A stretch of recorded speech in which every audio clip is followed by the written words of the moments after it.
Bonjour à toutes et à tous et bienvenue à la séance de lecture vocale. Dans cette séance, on va voir l'importance des pauses que marquent les signes de ponctuation.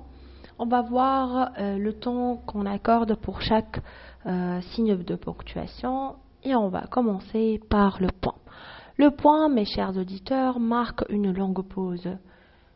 Cela veut dire que le minutage accordé est assez long. D'accord? Prenons cet exemple. Par exemple, je vois, dit-il, que vous comprenez. Donc, je me suis arrêté au comprenez, au mot comprenez. Là, c'est l'arrêt total. Il y a une rupture, entre autres, et on va passer à la virgule. La virgule, mes chers auditeurs, est un signe de ponctuation qui marque une courte pause. Entre autres, c'est quelques minutes. C'est pas le même cas que le point. Prenons un deuxième exemple pour mieux comprendre l'affaire. Donc, cette maison, vieille, massive, sorte de forteresse, était inhabitée.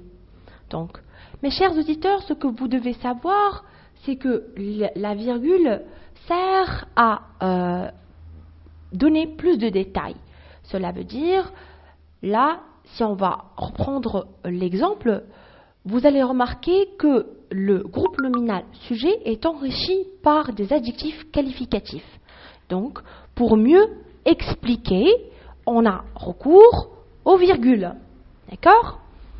Et la troisième marque de ponctuation qu'on a mentionnée dans la petite capsule, c'est le point-virgule. Eh bien, pour le cas du point-virgule, mes chers auditeurs, c'est une pause un peu plus longue que la virgule. Si on va tracer un axe temporel, on va mettre au premier abord la virgule, au deuxième abord le point-virgule et troisième abord le point-virgule. D'accord ? Donc, ça vient juste au milieu. Prenons un exemple pour mieux comprendre le cas du point-virgule. Le chien qui sommeillait s'éveilla en sursaut, il dressa l'oreille. Donc, là, si vous avez bien compris l'exemple et le cas de l'exemple, c'est qu'il y a un rapport logique entre la phrase d'avant et la phrase d'après. Donc, à savoir, c'est s'éveilla en sursaut, il dressa l'oreille.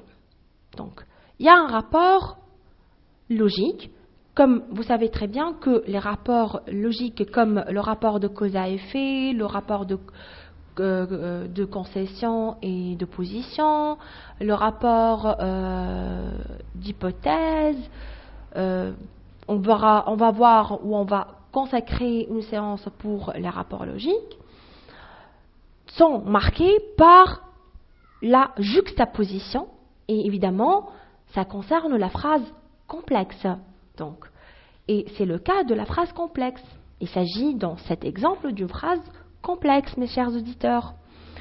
Et enfin, pour le cas des points de suspension, les points de suspension, eux aussi, marquent une pause, mais une pause qui met en valeur ce qui suit. Donc, ils mettent en relief ce qui vient juste après. D'accord ? Alors, prenons cet exemple. Cette absence me paraît surprenante.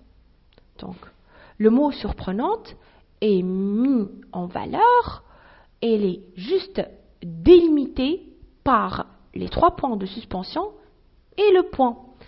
Là, pourquoi, en fait, c'est un style littéraire, c'est un procédé stylistique, d'accord, pour mettre l'accent sur l'intensité ou la tonalité de celui qui parle, ou pour mettre, ou plutôt, c'est pas mettre, c'est brosser l'état d'âme de celui qui parle.